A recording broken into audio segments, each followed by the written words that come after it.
Sentimentalno, bilo mi ga je žao, plakao je, on ne vidi svoju djecu, ja nisam znala o čemu se radi, nisam znala da se radi o jednom prefriganom kriminalcu koga su podržavali u HHO ljudi, prvo Čičak pa Puhovski.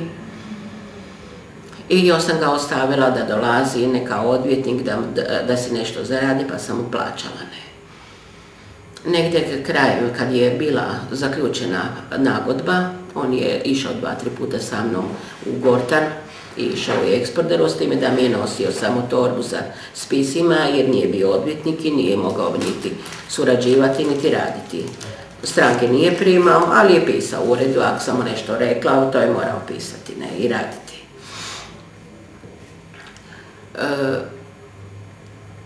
Gdje sam sad stala? Da. Negdje 6. mjesecu sam rekla Šoču da ne može više ni dolaziti jer su se neke grde stvari počele događati.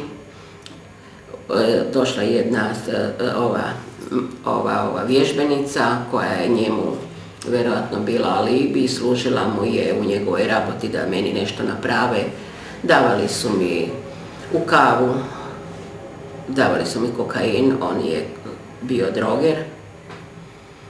Završila sam nekoliko puta na hitnoj, imala sam otkucaj srca po 140 i s time da nisam, jednostavno doktor mi je rekao nek se ga riješim iz ureda, da vjerojatno mi nešto rade i ja sam ga 18.6. sam ga makla iz ureda, promijenila sam bravu i tu Bolješić Irenu sam maknula, s time da sam joj plaćala još 3 mjeseca da polaže pravosudni.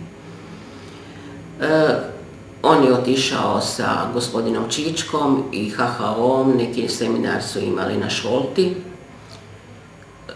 Znam da se je hvalio sa fotografijama, da se je slikao s njima, to je mahao s njim okolo. Svima je pokazivao da on ima zaštitu HHO, da će mu oni pomoći da dobije domovnicu i sve.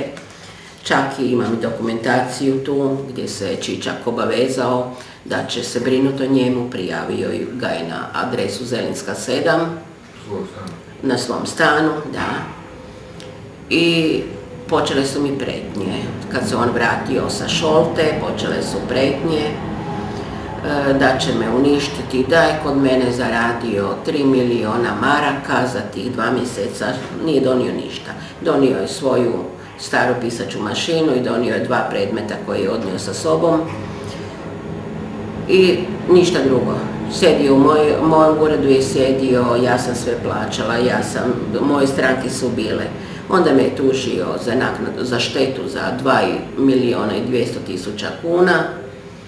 Onda me je tužio kazneno, da sam ga iz njegovog ureda, ured je bilo moje čisto vlasništvo, da sam ga makla, da sam ga iskoristila, da moj ured nije uredio.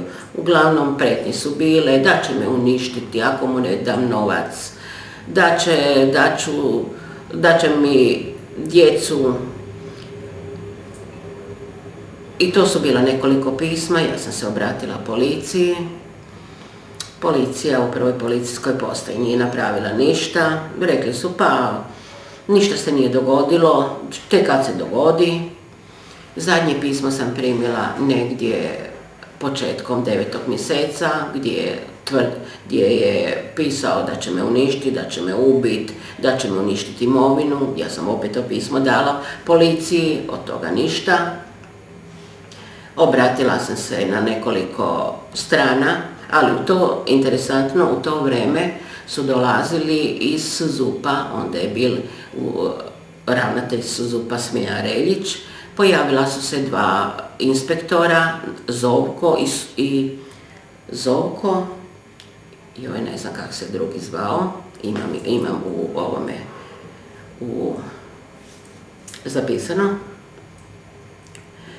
Dolazili su kod mene i njih je strašno interesiralo samo u kakvim su, da li ja znam u kakvom su odnosu Šoč i Reljić, da li ja znam šta je Šoč radio po Dubrovniku, da li ja znam za umjetnine, da li ja znam da u Žabici, onaj kafić što je u gore, da je pun umjetnina, da je pun antiknog namještaja, da je to sve iz Dubrovnika, ne. Tako da su jednostavno tražili od mene podatke, ja sam mislila da oni dolaze